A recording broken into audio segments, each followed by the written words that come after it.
रवि का लाल मोरा खिम का त्रिकम गंगा। ए रवि का लाल मोरार ए खिम का त्रिकम गंगा। समर्थ शिष्य सुजा भक्ति में भावय भंगा। भक्ति में भावय भंगा। श्री रवि साहेबनु जीवन झरमर बाण चरित्र जानकीदासे लखेल पुस्तक में कनुभाई आचार्यए रवि साहेबनु जीवन चरित्र आ मुजब आलेखेल छे। श्री रवि साहेबनु जीवन झरमर जोईए तो तेमनो जन्म गुजरातना तणछा गाम में थयेलो। संवंत 1783 અને महासुद पूनम ने गुरुवारे थयेलो। योग वेदांत भजन भंडार पुस्तक विश्राम साहेबनी जग्या कोटड़ा सांगाणी, जेमा रवि साहेबना मातानु नाम ईच्छाबाई अने पितानु नाम मंछाराम, ज्ञातिए वैष्णव वणिक हता। रवि साहेबनु बचपन धार्मिक वातावरण में वीतू हतु। माता पिता धार्मिक वैष्णव वणिक होवाथी बन्ने दंपती पण धार्मिक। आम रवि साहेब ने संस्कार पण धार्मिक मळेला। जेवू माता पितानु आचरण तेवू ज पुत्र रवि में आचरण जोवा मळ्यु। साधु मोहनदासे मने जणाव्या मुजब रवि साहेब फौजदार हता। खूब आंकरा। अने एक वार सदगुरु बाण साहेब वडोदरा में भजन करवा पधारेला, त्यारे बाण साहेब पोताना शिष्यना घरे भजननी रमझट बोलावी रह्या छे।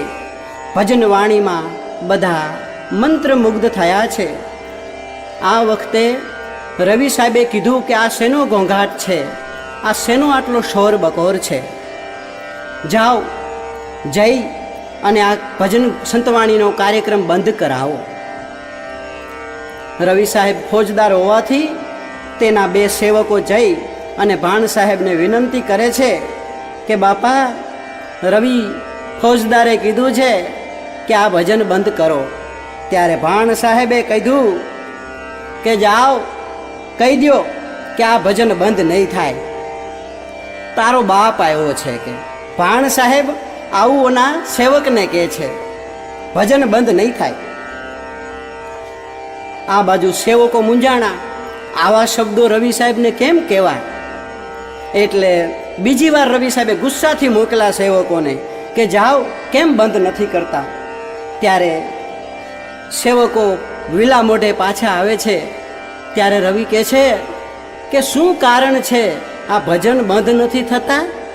त्यारे सिपाहीओ कहे छे के हवे अमारा मोढे तमने केम कहीए। त्यारे रवि साहेब गुस्साथी कहे छे के जे कीधुं होय मने कही दियो। त्यारे सिपाहीओ कहे छे के भाण साहेबे शुं कीधुं खबर के भजन सत्संग बंद नहीं थाय। तारा रवि ने कहे के तारो बाप आयो छे। अने रवि रातो पीळो थई गयो, गुस्सा में रस तरबोळ थई गयो। रवि साहेबे पोते गया के हवे आ कार्यक्रम बंद करावीने जंपीश। अने गुस्साथी राता पीळा थता रवि साहेब भाण साहेब ने त्यां जाय छे, पण त्यां तो पूर्वना कोई संस्कार जागृत थई गया। वाणीनी चोट लागी गई अने रविने हृदयनी आर पार भाणना शब्दों उतरी गया। रवि साहेब जई अने तमाम गुस्सो शांत थई गयो।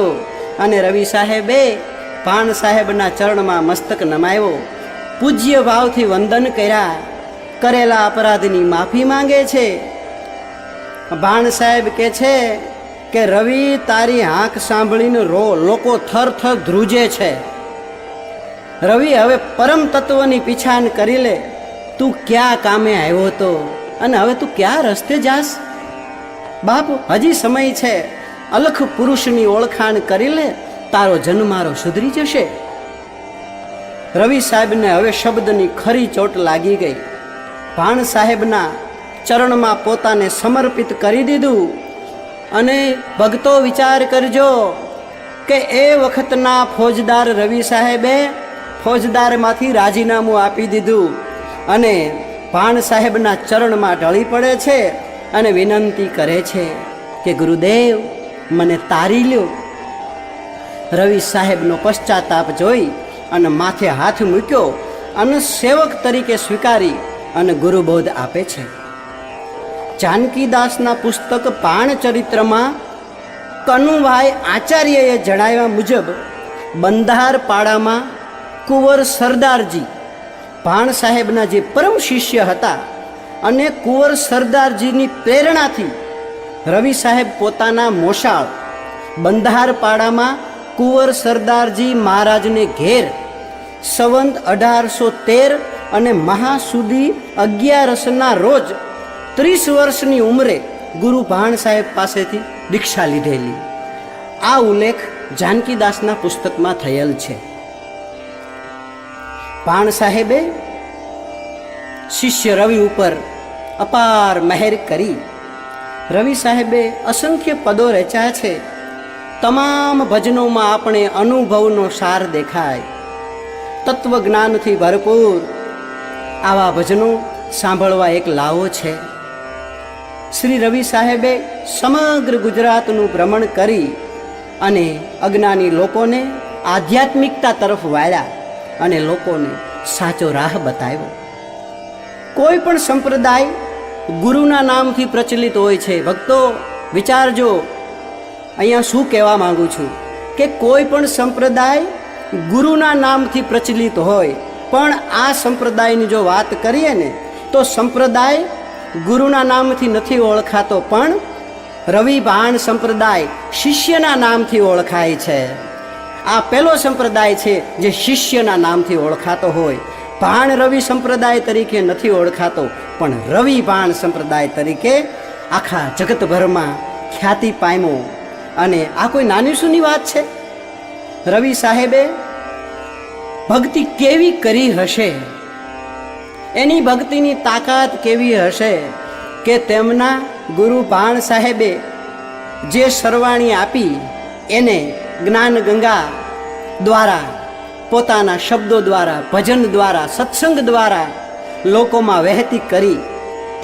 અને જ્ઞાન ગંગાના પવિત્ર જ્ઞાનરૂપી નીરમાં રવિ સાહેબે તો અખંડ સ્નાન કર્યું, પણ અજ્ઞાની જનોને પણ એમાં સ્નાન કરાવ્યું અને લોકો ભાવ ગંગામાં ભીંજાઈ ગયા અને અમર પદને વરી ગયા. ભક્તો, રવિ સાહેબનું જો જીવન જરમર કે એમનું તમામ જો બોલવા જઈએ તો કોઈ પાર ન પામે. આ તો એક ટૂંક સાર સંક્ષિપ્તમાં જે કાંઈ જાનકીદાસે પુસ્તકમાં આ લખ્યું છે એ મુજબનો સાર આપેલો છે. હવે તેમનો સમાધિ સમય જોઈએ તો રવિ સાહેબે જ્યારે ગુજરાત ભ્રમણ કરી ફરતા ફરતા એક વખત મોરબી પાસેના વાંકાનેર ગામે કડિયા જ્ઞાતિના સેવકને ત્યાં ભજન સત્સંગ માટે પધારેલા છે. ભજન વાણીની અવિરત ધારામાં, પ્રવાહમાં ભક્તો ભીંજાઈ ગયા છે અને અંતે ભજન સત્સંગ પૂરા થાય છે. અચાનક રવિ સાહેબે જાહેર કર્યું કે મારા વાલા ભક્તો, હવે મારે આ પૃથ્વી પરના સ્થૂળ દેહના સંબંધ પૂરા થયા અને મારે મારા નાથને મળવા માટે અનંતની યાત્રાએ જવાનું છે. લેણ દેણના આ સાંસારિક સંબંધો પૂરા થયા, સમાધિ લેવાનો મારો સમય આવી ગયો છે. ભક્તો, મારી સમાધિ સાંભળજો. ભક્તો, રવિ સાહેબ શું બોલ્યા? વાંકાનેરમાં રવિ સાહેબ ભક્તોને કહે છે કે ભક્તો, મારી સમાધિ ખંભાળિયામાં ગળાવજો. આટલું કહી અને કારણ કે રવિ સાહેબનો સમાધિનો સમય નજીક આવી ગયો હતો એટલે ભક્તોને વિનંતી કરી કે મારી સમાધિ ખંભાળિયામાં ગળાવજો, અને બસ આટલું કહેતા અને વાંકાનેર મુકામે રવિ સાહેબ પ્રાણને સ્થિર કરી દે છે. આ બાજુ સેવકો રવિ સાહેબના સ્થૂળ દેહને પાલખીમાં બેસાડી હાર તોરા ફૂલ બધું રાખી અને પાલખીમાં બેસાડી અને ખંભાળિયા મુકામે સમાધિ માટે લઈ આવે છે. રવિ સાહેબની સમાધિનો સમય વિક્રમ સંવત 1860માં ખંભાળિયા મુકામે સમાધિ લીધેલી આવો આલેખાય છે. આ સમાધિ સમયની માહિતી તમામ હકીકત મને ડૉક્ટર નાથાલાલના પુસ્તકમાંથી મળેલ છે, અને જેના પુસ્તકનું નામ છે રવિએ રમતો દીઠો. અને ભક્તો, રવિ સાહેબની સમાધિએ જવા માટે હાલારમાં અમદાવાદથી રાજકોટ જવું પડે, રાજકોટથી જામનગર જવું પડે, અને જામનગર જિલ્લાથી જામ ખંભાળિયા 50 કિલોમીટર દૂર અંતરે આવેલું છે. જામનગરથી જામ ખંભાળિયા 50 કિલોમીટરના અંતરે આવેલું છે. ભક્તો હાલ પણ આ જગ્યામાં એમના સાધુ સંતો સેવા આપી રહ્યા છે, અને રવિ સાહેબની પણ સમાધિ ત્યાં શોભી રહી છે. હાલ આ ખંભાળિયાને લોકો જામ ખંભાળિયાના નામથી ઓળખી રહ્યા છે.